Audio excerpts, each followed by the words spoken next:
नमस्कार, मैं हूं राकेश काला और आप देख रहे हैं वीआईपी न्यूज। आज के जन सदन में चर्चा का मुद्दा है हल्द्वानी के संरक्षण गृह में सक्रिय सेक्स रैकेट, नाबालिगों के साथ हो रहा है गंदा काम।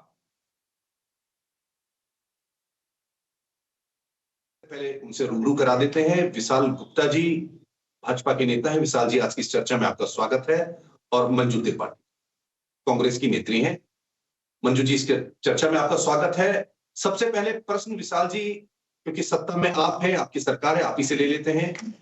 नारी के लिए कहा जाता है कि यदि इनके हाथ में लेखनी दे दे तो ये वेदों की रचनाएं रच देती हैं, और यदि इनके हाथ में तलवार दे दे तो इस तरह का मानचित्र बदल।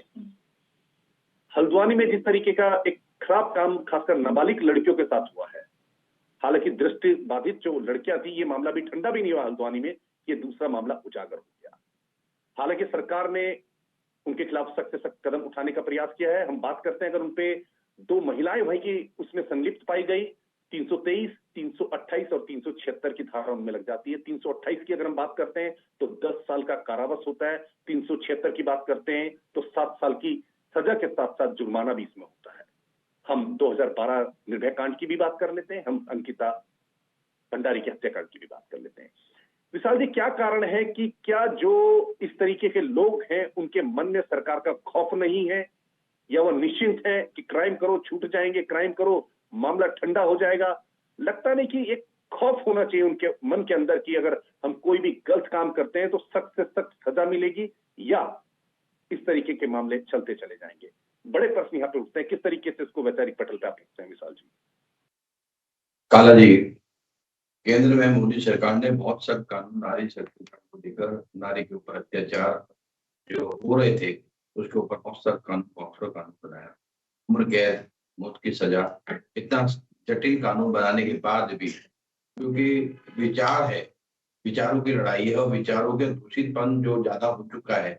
आप देखिए ना, एक महिला के ऊपर ही अत्याचार करवा रही है। कोई पुरुष तो था नहीं, उन बेटियों को ले जाने वाला एक महिला ही थी।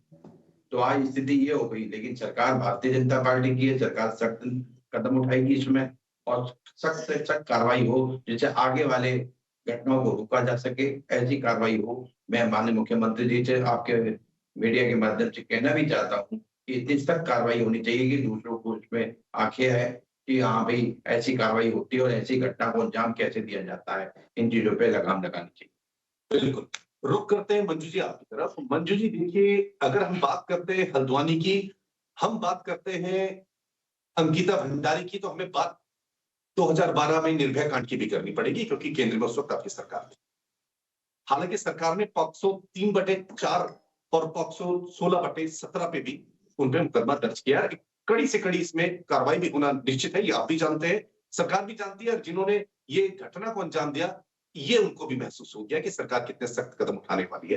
किस दृष्टिकोण से आप देखते हैं कि महिला, खासकर संरक्षण गृह में, और उसमें भी एक ताज्जुब की बात है कि वहीं की 2 कर्मचारी, महिला कर्मचारी, उनको बाहर लेके जाती थी, और जब वहां पे एक अधिकारी महिला वहां पे पहुंची तो उसने आप बीती उनको सुनाई। अगर वो अधिकारी नहीं जाती तो शायद ये बात निकल के भारी नहीं आती, शायद दब के रह जाती, या ये कार्य लगातार चलता रहता। किस तरीके को इसको परिभाषित करती है मंजू जी? देखिए काला जी, सबसे बड़ी और इस हमारे उत्तराखंड से तो 3 महीने के अंदर 3 शर्मनाक घटनाएं हो गई हैं, जिसके लिए हमारा ये प्रदेश जो देवभूमि है, ये जाना जाता था अपनी मर्यादा के लिए, अपनी अच्छाई के लिए। लेकिन आप 3 महीने में 3 घटनाएं हुई। नारी नर की खान है, और आज हमारे देश की महिलाएं सुरक्षित नहीं है। अभी सबसे पहले अंकिता भंडारी हत्याकांड जो आपने देखा, उनके आरोपियों को क्या फांसी की सजा मिल गई? कानून तो बड़े बड़े बन रहे हैं, लेकिन क्या उसको इम्प्लीमेंट किया जा रहा है, मैं ये पूछना चाहती हूँ। दूसरी बात, अभी आपने देखा कि काठ गोदाम स्थित मूक बधिर और दृष्टि बाधित बच्चों की के साथ क्या हुआ? वहां पर भी बड़े बड़े वादितों के संचालक पर मासूम बच्चों के साथ यौन शोषण के आरोप लगे थे, पर अभी तक उस पर भी कोई कार्रवाई नहीं की गई। और अब बात आती है कि अब सर्वेक्षण गृह में रहने वाली किशोरी के साथ कार्यरत 2 महिलाओं का संगीन आरोप लगाए हैं। इससे सरकार के बेटी बचाओ और बेटी पढ़ाओ की जो नारा है वह पूरे हमारे उत्तराखंड को शर्मसार कर रही है।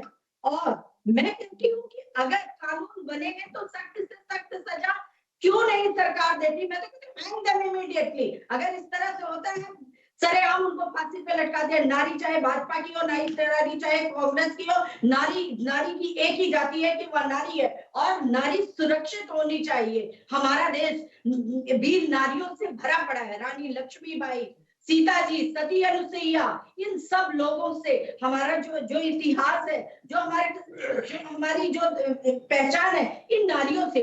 और आज हमारे देश में वो है मोहन नारी नारी के रूपा गोस्वामी दास जी ने लिखा है कि अगर इस तरह की घटनाएं हो रही है, नारी की दुश्मन बने, तो उसके ऊपर इन्होंने क्यों नहीं कमेटी बैठाई है कि नारियों के ऊपर क्यों नहीं कमेटी बताई, क्यों अच्छा कर रही है बुरा कर रही है। इसकी क्या गारंटी है कि नारी के साथ अत्याचार नहीं किया? अगर कर रही है तो उसको भी कड़ी से कड़ी सजा मिलनी चाहिए, जो सरकार नहीं कर रही है। 3 महीने से हमारा उत्तराखंड और जो हमारी देवभूमि है वो शर्मसार हो रही है। बिल्कुल बिल्कुल, हमारे साथ उमा सिसोदिया भी जुड़ने वाली है।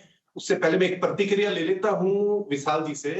विशाल जी, जिस तरीके से अभी आपने कहा या मंजू जी ने कहा कि सरकार ने एक नारा दिया, अभी बिल्कुल उमा सिसोदिया जी भी जुड़ने वाली हैं, उनसे भी एक प्रश्न लेते हैं। विशाल जी, बेटी बचाओ बेटी पढ़ाओ, लगता नहीं कि नारा ये भी हो सकता है शायद, बेटी बचाओ बेटी पढ़ाओ और बेटी बचाओ।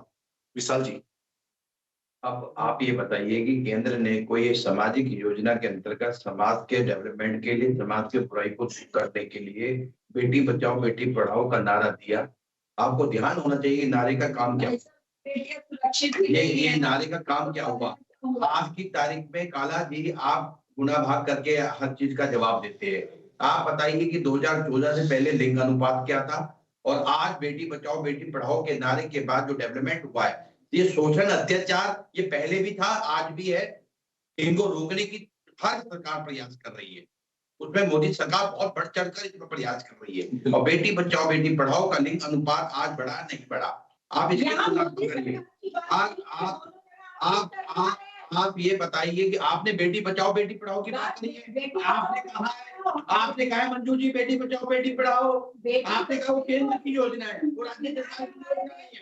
आपने कहा ना ये बात, आपने ये विषय उठाया तो मोदी सरकार ने उसके महिला के नारी सशक्तिकरण को मजबूत करने, आपने काला जी ने कहा निर्भया कांड के आंदोलनकारियों के ऊपर अत्याचार कितने करे, किन्होंने उसमें प्रोटेस्ट किया, मारा प्रोटेस्ट करने वालों को, ये सरकार उस समय के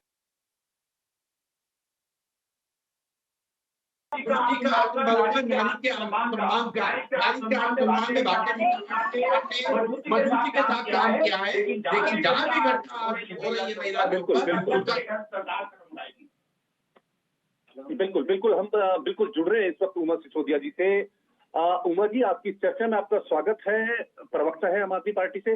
उमा जी देखिए, अगर हम बात करते हैं संरक्षण गृह की, उन पर मुकदमा हो गया 323, 328 और 376 में, पॉक्सो एक्ट भी उन पे लग चुका है। लेकिन किस तरीके से उत्तराखंड की देवभूमि तपोभूमि में अगर इस तरीके की घटना हो जाती है तो बड़े प्रश्न चिन्ह लगना यहाँ पे लाजमी है, क्योंकि आप एक नारी है, नारी के दर्द को, नारी की तकलीफ को समझ सकती है। देखिए, एक बच्चा, एक बालिका, खासकर नवबालिक जो बच्ची होती है, वो घर में रहती है, अपनी चीजें माँ से शेयर करती है, माँ के संग साझा करती है, या अपने पिता, अपने भाई, अपने बहनों से साझा करती है। लेकिन वो बच्ची जो संरक्षण गृह में रहती है, जिसकी दूर दूर तक कोई खबर लेने वाला नहीं है, वहां पे एक महिला अधिकारी पहुंचती है, वो अपनी आप बीती बताती है। ये बातें निकल के, हो सकता है इससे पहले कई घटनाएं हुई हो जो बाहर निकल के ना आ पाई हो, किस तरीके से इसको पटल पे आप रखती है उमा जी? देखिए, ये एक छोटी सी घटना, मतलब एक घटना आप कह सकते हैं कि ऐसे एक अपराध हो गया, उस अपराध के बाद आप लोगों ने सजा दे दी, उसके खिलाफ मुकदमा कर दिया, प्रोटेक्शन हो गया। लेकिन इसके पीछे ये घटना आखिर घटित क्यों हुई, इसके पीछे हमें जाना पड़ेगा। कहीं ना कहीं हमारी कानून व्यवस्था की कमी बहुत ज्यादा नजर आती है। अगर अंकिता भंडारी हत्याकांड के दोषियों को आज तक फांसी पर लटका दिया जाता तो शायद इस तरह की घटनाएं करने से पहले, इस तरह के कुकृत्यों को अंजाम देने से पहले कोई भी अधिकारी, कोई भी औरत हो चाहे पुरुष हो, कोई भी अपराधी मानसिकता का व्यक्ति एक बार जरूर सोचता। निर्भया हत्याकांड जो एकदम ओपन एंड शट केस था, उसके दोषियों को 9 साल लग गए फांसी तक पहुंचने में, जबकि पूरा देश खड़ा हो गया था। मैं समझती हो कि देखिए बहुत सारी बातें मोदी जी ने बहुत सारे स्कीम चलाई हैं, बहुत सारे काम किए हैं, बहुत सारे नारे दिए हैं, हम सब उनका अप्रिशिएट करते हैं, मैं इस चीज को गलत नहीं बोलती हूँ, लेकिन कानून व्यवस्था आज कहाँ है हमारी बेटियों के लिए, कोई मुझे बताए। अभी एक पिता ने एक रेपिस्ट को कोर्ट में गोली मारी है, अभी 2-3 दिन पहले की घटना है। हाँ, क्या आप उसके पिता को गलत बोलेंगे, उस बच्ची के पिता को, या उस पिता के साथ स्टैंड पे खड़े होंगे कि उसने कानून को अपने हाथ में लिया? देखिए, जब तक हम दोषियों को सजा नहीं देंगे, जब तक हम दोषियों को सरेआम गोलियां मारना नहीं सीखेंगे रेपिस्टों को, तब तक इस तरह की घटनाएं होती रहेंगी। बहुत साधारण है, बहुत साधारण है, आप कुछ भी कर लीजिए, क्या फर्क पड़ता है? पुलिस कुछ नहीं करेगी, संसार मतलब जो लोग हैं वो कुछ नहीं करेंगे, सबके लिए छोटी मोटी आई गई घटना हो जाएगी। आज हमारी बेटी, देखिए आप भी बेटी के पिता है, हम भी बेटी, मैं भी बेटी की माँ हूँ, मैं घबराती हूँ, मैं डरती हूँ कि मेरी बेटी अगर कुछ भी देर के लिए मुझे ये पता ना चले कि वो कहाँ है, मैं घबरा जाती हूँ, बाकी में डर लगता है मेरे को। मोबाइल फोन में मैं 10 बार कॉल करती हूँ, 10 बार वीडियो कॉल उसको करती हूँ, बेटा कहाँ है, कहाँ है, कहाँ है, क्योंकि उसकी सुरक्षा की चिंता करना सिर्फ हमारा कर्तव्य है। ना सरकार कुछ करेगी, ना पुलिस कुछ करेगी, ना कानून कुछ करेगा, ना हमारे जो न्यायालय बैठे हैं वो कुछ करेंगे। मतलब हमारे देश में कई बार ऐसा महसूस होता है कि बेटियां इतनी अवांछित है कि उनके साथ आप कुछ भी कर लीजिए, कोई फर्क नहीं पड़ेगा। ना समाज में कोई दुविधा आती है, ना सरकार पे कोई दुविधा आती है। सिर्फ बातें कर देने से नहीं होता, जब तक कि आप तुरंत कार्रवाई ना करें, आप घंटा घर पे चौक पे खड़े होकर गोलियां ना मारे, इस तरह की घृणित मानसिकता के लोगों को। बिल्कुल, मंजू जी रुख आपकी तरफ करना चाहूंगा। देखिए मंजू जी, उमा जी ने तो स्पष्ट तौर पे कहा है कि इस तरीके के लोगों को सूट कर देना चाहिए, लेकिन कानून की एक अपनी प्रक्रिया होती है, एक सीमा होती है, एक दायरा होता है। लेकिन बड़े प्रश्न यहाँ पे होते हैं कि एक समय सीमा भी होती है। अगर 2012 में निर्भया कांड में आपकी सरकार थी केंद्र में, सख्त डिसीजन ले लेती, तब आप आज बोल सकते थे कि हाँ, हमारी सरकार ने तो साल भर के अंदर या 6 महीने के अंदर एक बड़ा डिसीजन ले लिया था। 9 साल से अधिक समय आपकी सरकार लगा देती है, फिर आप प्रश्न उठाते। देखिए, ये मैं भी प्रश्न पूरा कर देता हूं। कसाब के मामले की अगर हम बात कर लेते हैं, उसको एक अच्छी बिरयानी परोसी जाती है। इस तरीके का ट्रीटमेंट अगर हम देंगे, तो आप खुद बताइए मंजू जी, क्या यहां से कानून व्यवस्था डगमगाती हुई नजर नहीं आती? लगता है सख्त से सख्त सजा अगर दी जाए सरकार की तरफ से कानून के तहत, तो शायद ये घटना होना बंद हो जाएंगे आने वाले समय में। बिल्कुल काला जी, मैं भी किसी की बेटी हूँ, किसी की माँ हूँ, और मेरी भी कोई माँ है। हम सब बहन उमा है, ये भी किसी की बेटी है, किसी की माँ है। बिल्कुल सही कहा है। बात यहाँ कांग्रेस और भाजपा की नहीं है, नारी सुरक्षा की बात है। सरकार जिसके हाथ में कमान है, उनको इनिशिएटिव लेना पड़ेगा, सख्त से सख्त सजा दिया जाएगा। हम सारी नारी शक्ति उसके साथ खड़े हो जाएंगे। जैसे कोई ये काम करे, उमा जी ने जैसे कहा कि मैं अपनी बेटी के लिए चिंतित हूँ कि घर से गई, बाहर गई, आई और मैं वीडियो कॉल करूं, लेकिन आप ये बताइए कि जो लड़कियां इस सर्वेक्षण गृह में रह रही हैं, उनकी कौन सी माँ है? जो माँ बैठी है वही जो है डायन का काम कर रही है, वही जो है नागिन साबित हो रही है। उसके लिए सरकार जिसकी है, देखिए अब तो डबल इंजन की भी सरकार है, ये भी नहीं है कि राज्य में कोई सरकार कांग्रेस की, वहां की भाजपा किसी को बोलते, सारा चिट भी आपका है, पट भी आपका है, तो आप क्यों नहीं उनके ऊपर एक फ्लाइंग स्क्वाड, उन महिलाओं के जो वहां पर संरक्षण में है, उनके ऊपर से भी कोई एक फ्लाइंग स्क्वाड कमेटी क्यों नहीं बैठाई जाती है? उसके ऊपर भी तो फ्लाइंग स्क्वाड बनाया जा सकता है। जैसे आप फास्ट ट्रैक पे काम करिए ना, सभी सरकारों को यह हिदायत है कि नारियों के साथ अगर कोई अत्याचार करेगा तो हम उस देश की नारी हैं जहां रानी लक्ष्मीबाई पैदा हुई है, हम उस देश की नारी हैं जहां सती अनुसुईया जी पैदा हुई हैं, हम उस देश की नारी हैं जहां श्रीमती इंदिरा गांधी जी पैदा हुई हैं। तो हम लोग नारी निंदा न करें, ये लोग नारी नरकी खान है। बिल्कुल। विशाल जी देखिए, मंजू जी लौट के आता हूं आपके पास। विशाल जी, इतनी जल्दी जल्दी खासकर हल्द्वानी में ऐसी घटनाएं हो जाना शर्मसार करती हैं। अगर हम बात करते हैं अंकिता भंडारी के टाइम ही अगर एक बड़ा स्ट्रॉन्ग डिसीजन ले लिया जाता, तो शायद जो इस तरीके के लोग हैं उनकी हिमाकत, उनकी हिम्मत नहीं होती। अगर हम बात करते हैं विधानसभा में बैकडोर से एंट्री हो जाना, पटवारी जो क्वेश्चन पेपर है उसके लीक हो जाना, ये कई सारे मामले उठते हैं। एक अभी ताजा घटना शायद आपको भी जानकारी होगी, आप कहते हैं कि हम यहाँ समाज की सेवा कर रहे हैं, एक विधायक द्वारा एक प्रतिनिधि को पीट दिया जाता है सरेआम, जिसका वीडियो वायरल होता है। क्या ये भी समाज सेवा की श्रेणी में गिना जाएगा विशाल जी? बिल्कुल काका जी, आपने बिल्कुल सही कहा, उमा बहन ने और मंजू बहन ने भी बिल्कुल सही कहा। ये सामाजिक बुराई हो गई है। ये जो पार्टी का कहीं वो नहीं है, कांग्रेस बीजेपी कुछ नहीं, लेकिन सामाजिक बुराई को दूर करने के लिए हम सबको साथ मिलकर काम करना पड़ेगा। और जो भी सख्त से सरकार है और भारतीय जनता पार्टी की सरकार है, इसमें सख्त कार्रवाई होनी चाहिए। और अंशिता भंडारी वाला जो केस है उस पर भी जांच चल रही है। दूध का दूध पानी का पानी सरकार करने के लिए तैयार है। जहां जांच का निर्णय आएगा वो अंदर होके जेल के अंदर हो। आज भी 2 मुजरिम 3 मुजरिम जो भी है उसमें लिप्त है, वो जेल के अंदर है, बाहर नहीं है।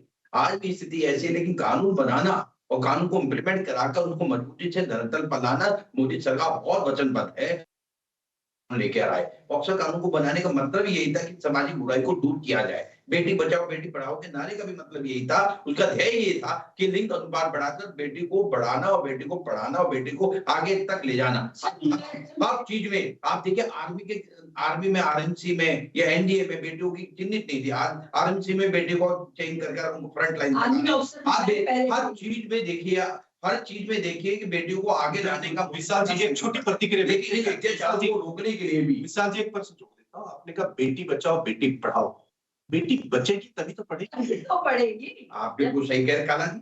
भ्रूण हत्या जो होती थी उस पर लगाम लगी है। इसमें आप अपना डाटा बताइए ना कि क्या स्थिति है 2014 से पहले की और 2014 के बाद की। अगर विषय ये नहीं होती है, विषय सामाजिक बुराई संरक्षण की बात, बेटी बचेगी तभी तो पढ़ेगी। संरक्षण अभी मैं आश्रम जी का देख रहा था, मोहन भागवत जी वहां गए थे, उन्होंने सबसे पहले यही बात कही, आज आप कितनी सुविधा व्यक्ति को दे दो, कितनी उनको लाभ दे दो, लेकिन सामाजिक बुराई को दूर करना है, उनका बौद्धिक स्तर सही करना पड़ेगा, उनका विचार सही करना पड़ेगा। ये हमारा ही तो बौद्धिक स्तर है। आम आदमी अब महिलाओं की दुश्मन हो रही है, उसके लिए वहाँ कैमरे भी लगे हैं, वहाँ बायोमेट्रिक भी लगी है, हर व्यवस्था लगी है। सरकार ने अपनी ओर से पूरा काम किया है, लेकिन किसी ने गंदा करना है तो गंदा कर दिया ना, अब उसको पनिशमेंट देने के लिए सरकार वचनबद्ध है। उसको जेल की कोठरी में जाना पड़ेगा जिसने भी गलत किया है। बिल्कुल रुक करना चाहूंगा उमा जी आपकी तरफ। उमा सिसोदिया जी, जैसे विशाल जी ने कहा कि किसी ने गंदा कर दिया तो उसके लिए भी पनिशमेंट का प्रावधान है, लेकिन प्रश्न यहाँ उठते हैं कि गंदा करने का मौका दिया ही क्यों गया? अगर सख्त सजा इस तरीके के प्रकरण में पहले हो जाती तो शायद ये नौबत नहीं आती। एक डर, एक झिझक, एक हिचक कम से कम क्राइम करने वालों के मन में होना चाहिए, क्योंकि प्रावधान में कई बार कानूनी प्रक्रिया में इतना समय लग जाता है कि उसे पता है जो इस तरीके का क्राइम कर रहा है कि कम से कम कई सालों तक जेल की रोटियां हमें मिलेगी मुफ्त में। ये अगर ऐसा हो कि एक फास्ट ट्रैक में इनका अलग से मुकदमा चलाया जाए, खासकर जो नारियों के ऊपर अत्याचार होते हैं, अगर फास्ट ट्रैक में मुकदमा होता है, रिजल्ट तुरंत आते हैं, तो लगता है कि शायद भविष्य में देवभूमि तपोभूमि के अंदर इस तरीके की घटना बंद हो जाएंगी। उमा जी, राकेश जी, जब मोदी जी की सरकार आई उन्होंने कई सारे सख्त निर्णय लिए जो हमें लगा कि पहले नहीं लिए गए। वो बार बार सर्जिकल स्ट्राइक की बात करते हैं कि हमें पाकिस्तान में सर्जिकल स्ट्राइक, हमने 370 हटा दिया, हमने राम मंदिर बना दिया। आम आदमी पार्टी भी इन मुद्दों पर बीजेपी सरकार के साथ कंधे से कंधा मिलाकर खड़ी रही। हमारे जितने भी सांसद चाहे राज्यसभा में थे, लोकसभा में थे, हमने इन दोनों तीनों मुद्दों पर आपका साथ दिया। लेकिन आप ये बताइए, क्या ये सर्जिकल स्ट्राइक जो है, क्या ये महिलाओं के मुद्दे पर गौण क्यों हो जाती है? मेरी समझ से बाहर है। जब हमें पता है कि ये कल्प्रिट है, ये पीड़िता है, इसने इसको पीड़ित किया है, तो उसी समय उसका ऑन द स्पॉट या कुछ दिनों के अंदर इतना सख्त उसके ऊपर डिसीजन क्यों नहीं आ जाता कि जो दूसरे लोग, जो अपराध करने की मानसिकता के लोग हैं, उनको ये डर हो जाए कि भाई अगर हमने कुछ भी गलत किया किसी लड़की के लिए तो 4 दिन के अंदर, 6 दिन के अंदर हमारे साथ इतना बुरा हश्र हमारा हो जाएगा जैसे फलाने का हुआ। लेकिन अब जब तक ये नहीं होगा तब तक हम लोग इतने ज्यादा, मतलब आप ये बताइए एंकर महोदय कि मेरे को घबराहट होती है। तो यहाँ पर 1 महीने की बच्ची सुरक्षित नहीं, यहाँ पर 80 साल की महिला सुरक्षित नहीं, तो आखिर हमारा देश महिलाओं के लिए इतना असुरक्षित क्यों होता जा रहा है? मैं अभी 1 महीने के लिए ब्रिटेन थी, मैं तारीफ नहीं कर रही हूँ अंग्रेजों की, लेकिन उनके यहाँ जो कानून व्यवस्था थी, रात के 2 बजे लड़कियां जो सड़क पर अकेली घूम रही थी, मैं देखकर हैरान थी। हम सोच नहीं सकते, मैं 50 साल की उम्र में हूँ, मैं नहीं सोच सकती कि मैं 2 बजे रात को सड़क पर अकेले घूमने निकल जाऊं। क्यों? क्योंकि हमारे यहाँ कानून नाम की चीज नहीं है। और इसके लिए मैं पूरी तरह से दोषी ठहराती हूँ बीजेपी सरकार को। देखिए, सरकार आपकी है, आप इस समय जिम्मेदारी पर है, आप इस समय पद पर हैं। इस कानून व्यवस्था को सुधारना इस समय सिर्फ और सिर्फ बीजेपी सरकार का काम है, चाहे वो केंद्र में है चाहे वो राज्य में है। और जो मैं कहती हूँ, यहाँ पे एक सख्त कानून लेकर आइए, आप हमारे न्यायपालिका को बाधित कीजिए कि जल्दी से जल्दी इन लोगों को जो है फांसी पे चढ़ाया जाए। फास्ट ट्रैक के नाम पर सालों तक जाते हैं, किस चीज का फास्ट ट्रैक हो रहा है? आप एक बच्चे को बार बार कोर्ट में बुला के जब उससे जिरह होती है, जब उससे प्रश्न होते हैं, उसका कितनी बार बलात्कार होता है उस बच्ची के साथ, कितनी बार प्रश्न है उनका जवाब देती है? क्या किसी ने उस महिला से पूछा है? मैं काला जी, मैं कहना चाहती हूँ, हमें कोई अगर हल्का सा स्पर्श भी कर लेता है ना हमारी मर्जी के खिलाफ, तो कितना घृणित फील होता है, और जिन बच्चों के साथ रेप होता है उनकी आत्मा पर क्या बीतती होगी। बिल्कुल मंजू जी, हमें नजर से देखे तो हमें लगता है कि इसके सामने वाले की नजरें मैं आंखें फोड़ दूंगी उसकी, और बच्चों के साथ क्या बीतती होगी। ये बात मैं दावे के साथ कह सकती हूँ कि जितने भी पुरुष यहाँ पर बैठे हैं और आज हमारी बात को सुन रहे हैं, वो बिल्कुल फील नहीं कर सकते इस बात को जो महिलाएं फील करती हैं। बिल्कुल बिल्कुल बिल्कुल सहमत हूं मुझे आपकी बात से। रुक करना चाहूंगा मंजू जी आपकी तरफ। मंजू जी देखिए, भाजपा 30% का 36 आरक्षण लाती है, आप लोग विरोध करते हैं उसका। अगर आपकी पार्टी कहती है महिलाओं के हित की बात करती है, तो आपकी पार्टी के अंदर आज तक किसी महिला को प्रदेश अध्यक्ष क्यों नहीं बनाया गया मंजू जी?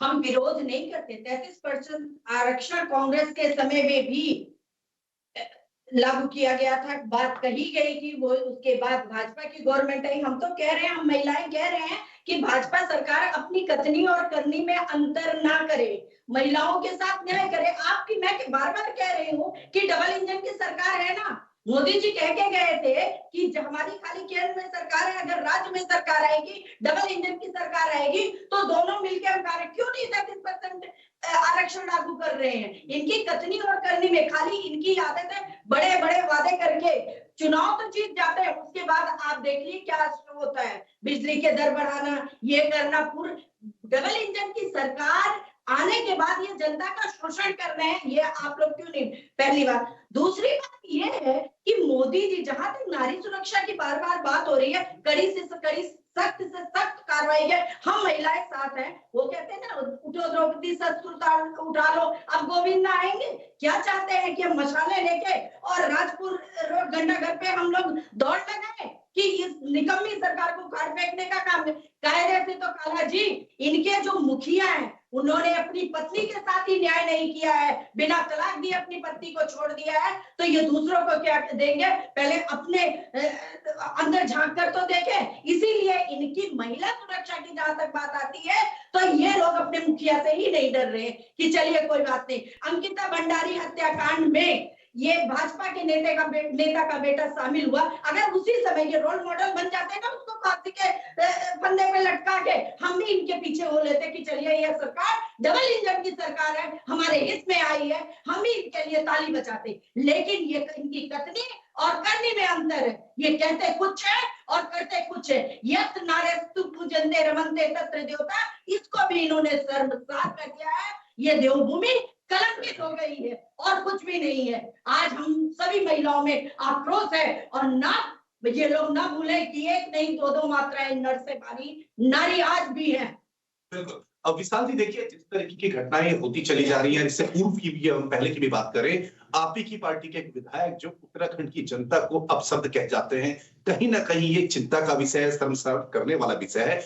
उसके बाद भी वो आपकी पार्टी के अंदर बने रहते हैं। किस तरीके का एक नया राजनीतिक समीकरण निकाल के ला रहे हैं उत्तराखंड के अंदर विशाल जी? काला जी, मैंने पहले भी कहा, सामाजिक बुराई, बीजेपी कांग्रेस की लड़ाई नहीं है। मैं कहूं कि कांग्रेस पार्टी के कार्यालय में महिला के ऊपर मारा पिटाई होती है, वीडियो वायरल होता है, मैं भी ऐसी बात कह सकता हूँ। घटना सबके सामने है।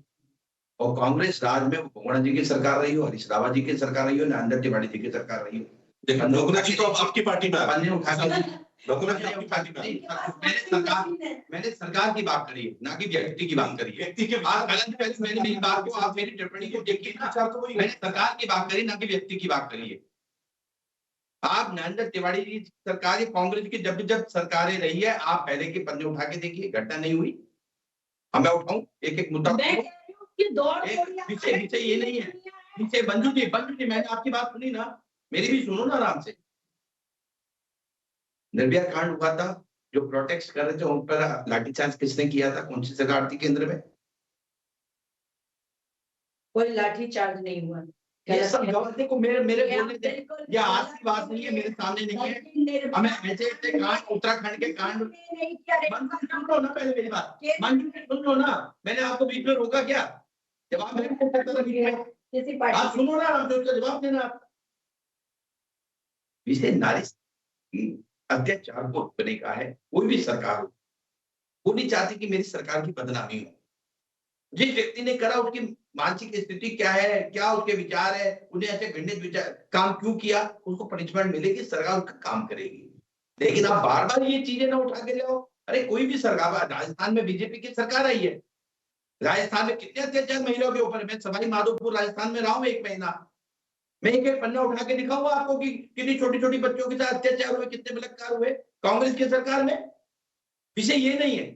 अभी कांड किसके सामने हुआ था राजस्थान के अंदर, कौन से मंत्री के बेटे ने किया था? विषय ये कोई है।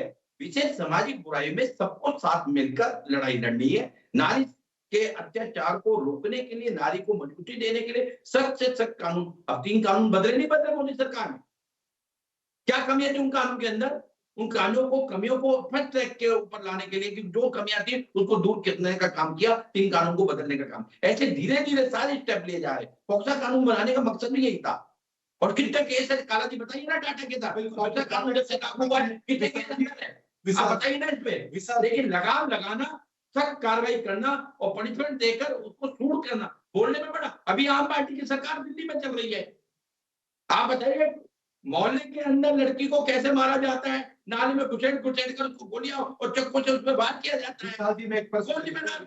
ये सरकारों की बात नहीं है, ये सरकारों का विषय नहीं है, ये सामाजिक बुराई है। सामाजिक बुराई को हम सबको मिलकर विशाल जी पावर आपकी पार्टी पे आपकी पार्टी लेगी। हम अगर उत्तराखंड की अंकिता भंडार की बात करते हैं तो हमें उसको दिल्ली से नहीं जोड़ना चाहिए, राजस्थान से नहीं जोड़ना चाहिए। बिल्कुल।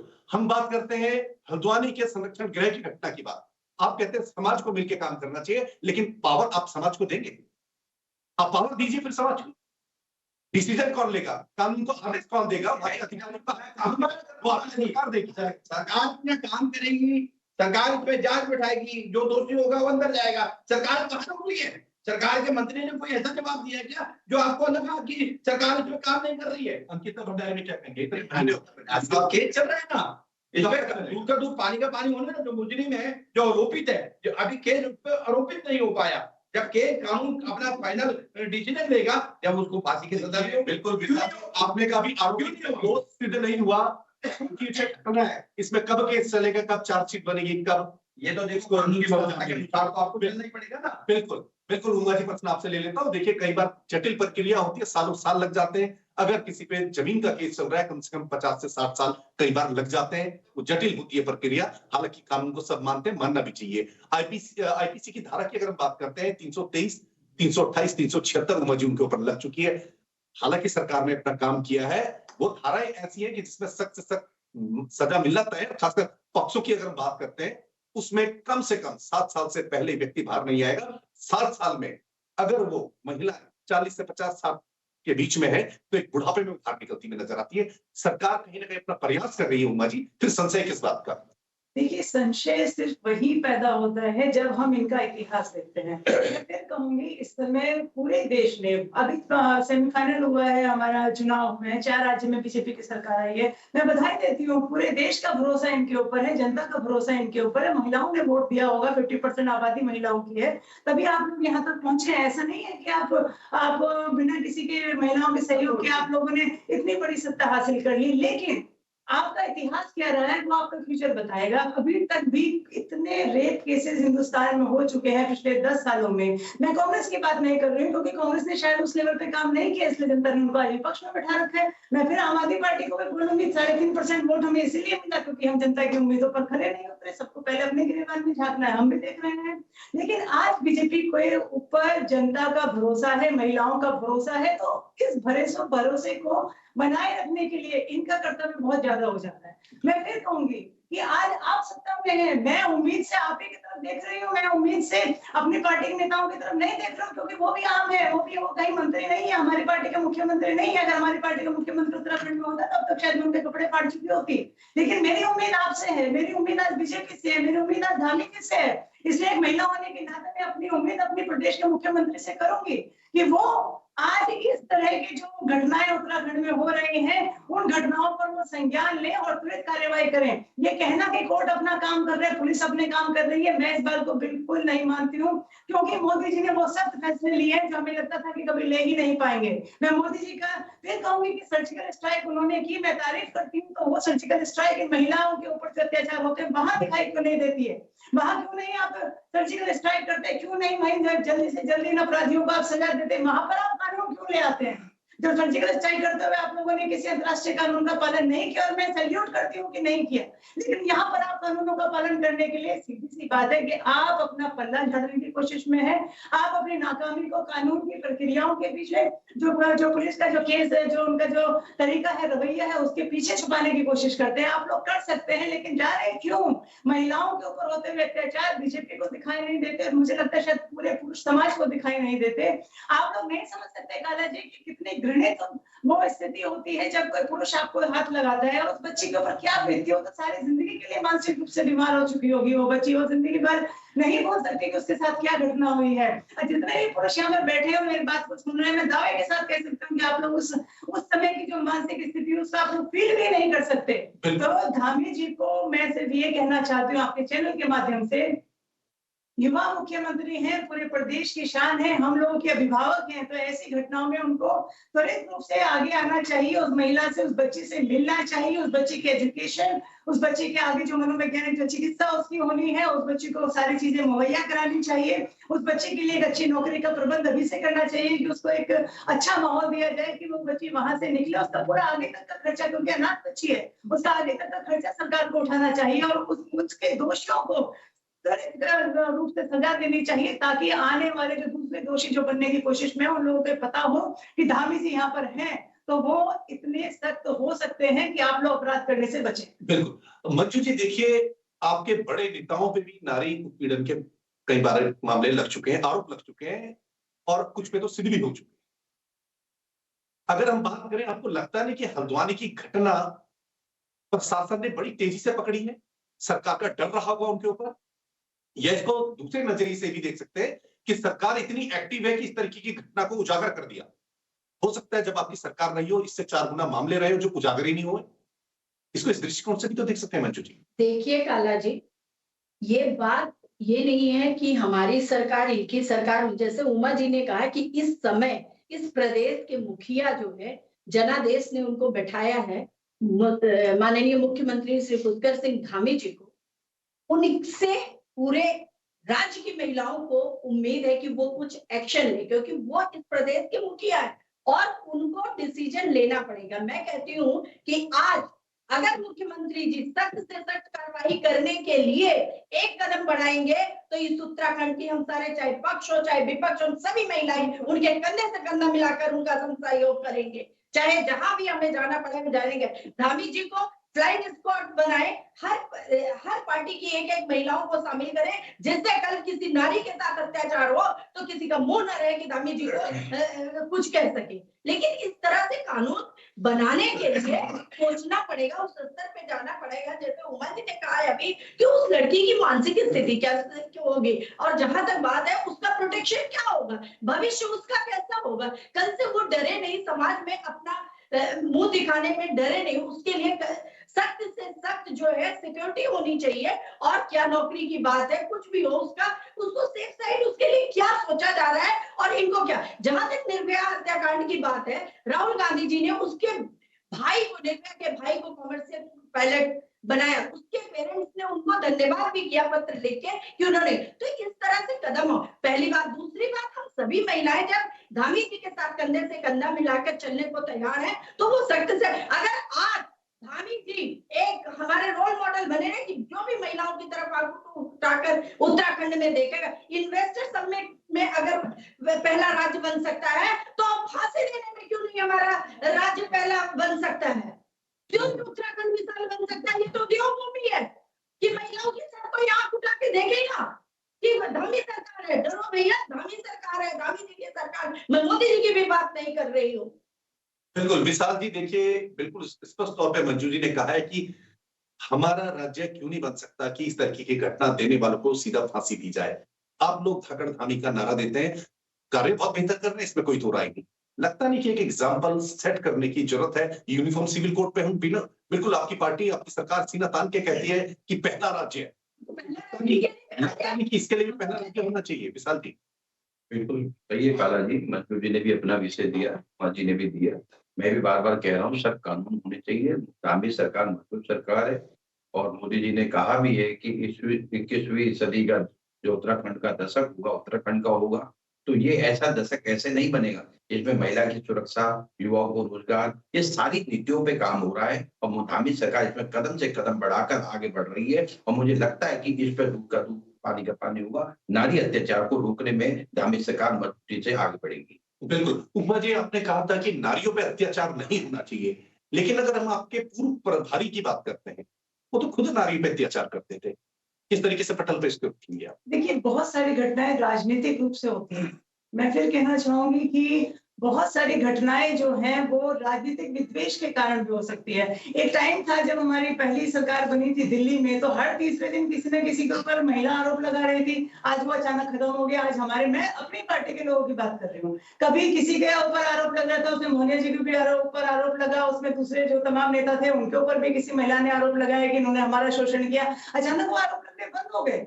मेरे को समझ में नहीं आता कि क्या हमारे नेता सुधर गए या महिलाओं के साथ वहां पर। यानी आप मानती हैं आपके नेता बिगड़े हुए थे? नहीं, देखिए, जो मैं आरोपों की नहीं, आप कह रही सुधर गए, यानी बिगड़े हुए थे। मैं वही कह रही हूँ, आज वो महिलाएं कहाँ गई थी नेताओं के ऊपर आरोप लगा रही थी उस समय, तो इसका मतलब नेता हमारे सुधर गए, उस समय शायद बिगड़े हुए थे जब वो महिलाएं आई थी। देखिए उमा जी, आपने कहा नेता उस समय बिगड़े हुए थे, ये बड़ा बड़ा एक प्रश्न बनता है उमा जी। ये आप एंकर महोदय, मेरे कहने का मतलब आप ये समझिए कि चाहे उस समय जब महिलाएं आरोप लगाने के लिए आती थी, तो क्या उस समय हमारे नेता बिगड़े हुए थे? जो महिलाएं आ जाती थी कि इसने मुझे छेड़ा और इसने मुझे छेड़ा, और आज किस तरह का कोई आरोप नहीं। देखिए, साफ समझ में आता है कि बहुत सारे आरोप जो है वो राजनीतिक रूप से लगाए जाते हैं, आक्षेप लगाए जाते हैं। एक समय तो हमारे ये हालत हो गई थी मनीष सिसोदिया जी की कि वो अपने ऑफिस में, जो उनका ऑफिस का कमरा था, उसमें 2 महिलाओं को बिठाते रखते थे कार्यकर्ताओं को कि बहन तुम यहाँ बैठी रहो, जो भी महिला मुझसे मिलने आए वो पहले तुम्हारे साथ में उससे क्या बात कर रहा हूँ, तुम देखते रहना कि मैं क्या बात करूँ। इतनी घबराहट आम आदमी पार्टी के नेताओं में हो गई थी, वो किसी महिला से मिलना बंद हो गया था। ये हालत वहां पर हो चुकी थी। तो देखिए, कहीं ना कहीं राजनीतिक रूप से प्रायोजित होती है बहुत सारी घटनाएं। मैं ये नहीं कहती कि सारी महिलाएं 100% पाक साफ है। इसका इस जो ये घटना हुई है इसमें देख लीजिए, मेन कल्प्रिट जो है वो महिला है। ये अपराधी मानसिकता है, वो महिलाओं की भी हो सकती है, पुरुषों की भी हो सकती है। ये सामाजिक प्रॉब्लम है, ये सिर्फ पुरुष समाज की प्रॉब्लम नहीं है। बहुत सारे अपराध, बहुत सारी घटनाएं इस तरह की होती है जिसमें महिलाएं आगे होती हैं और उनके कहीं ना कहीं उनको पुश करने वाले पीछे पुरुष होते हैं। ये व्यक्ति की मतलब प्रॉब्लम है, इसमें मैं कहना चाहूंगी। महिला भी अपराधी हो सकती है, पुरुष भी अपराधी हो सकता है। लेकिन जो रेप के केसेस है वो महिलाओं के साथ साथ पुरुषों के साथ भी होते हैं। हम इस बात को भी आपको डिनाई नहीं करना चाहिए राकेश जी। हमारे देश में अभी एक सर्वे हुआ था कुछ समय पहले जिसमें कहा गया था कि लगभग 70% जो पुरुष बालक है उनके साथ भी इस तरह की घटनाएं हुई हैं। और हम लोग सिर्फ महिलाओं के साथ इस प्रॉब्लम को डिस्कस कर रहे हैं, जबकि हमारे जो लड़के हैं वो भी इस प्रॉब्लम से समान रूप से पीड़ित हैं। तो आप ये देखिए कि हमारा देश कहाँ जा रहा है, किस तरफ हमारा समाज जाता है। एक तरफ हम लोग अपने आप को आध्यात्मिक देश कहते हैं, एक तरफ हम लोग अपनी संस्कृति पर गर्व करते हैं, सनातन संस्कृति पर गर्व करते हैं। दूसरी तरफ इस तरह की घटनाएं हमारे देश को, हमारे अपने आप को, हमारे आत्मबल को कितना कितना शर्मसार करती है। कहने लायक स्थिति में भी मैं कई बार अपने आप को नहीं पाती हूँ। और इसके पीछे दोष सिर्फ इतना है कि आप अपने कानूनों को सख्त कीजिए, सिर्फ सख्त कीजिए अपने कानूनों को। जहां आपने 2-4 लोगों को पकड़ के सरेआम फांसी पर टांग दिया ना काला जी, मैं कहती हूँ कि हमारे देश के सारे अपराधी सुधर जाएंगे। हम लोगों ने क्या ऐसा सुधार गए खोदे हुए हैं भाई? जब सामने अपराधी बैठे हैं आप उनको सुसाइड क्यों नहीं करते? आपने कसाब को इतने साल तक बिरयानी खिलाई, हम खुद कहते हैं कि क्यों पाल रखा था उसको। आप ऐसे ही नहीं रेपिस्टों को क्यों पाल रहे हैं अपने जेलों में रख रखे? क्यों उनको वहां पे रोटियां खिला रहे हैं? क्या करेंगे वो लोग? बाहर आकर फिर यही हरकतें करेंगे। बिल्कुल बिल्कुल। देवभूमि रहने दिया जाए, देवभूमि न बनाया जाए। ये हमारी अपराधियों को मार डालने की आवश्यकता है, कानून बनाना पड़ेगा। बिल्कुल। मंजू जी, समय की अपनी सीमा है। मंजू जी, विशाल जी, उमा जी, आप तीनों ने आज की चर्चा में भाग लिया, आप तीनों का बहुत बहुत शुक्रिया। हम आपको बताते चले कि जिस तरीके से सीधा सीधा आईपीसी की धारा 323, 328, 376 के तहत मुकदमा दर्ज किया जाता है। अगर पॉक्सो की बात करते हैं 3/4, 16/17 भी उनके ऊपर लगाया जाता है। और हम बात करते हैं 10 साल 7 साल का प्रावधान है उनपे सजा का, और हो सकता है केस अगर अलग अलग चले सजा और भी बढ़ सकती है। देखते रहिए वीआईपी न्यूज। नमस्कार।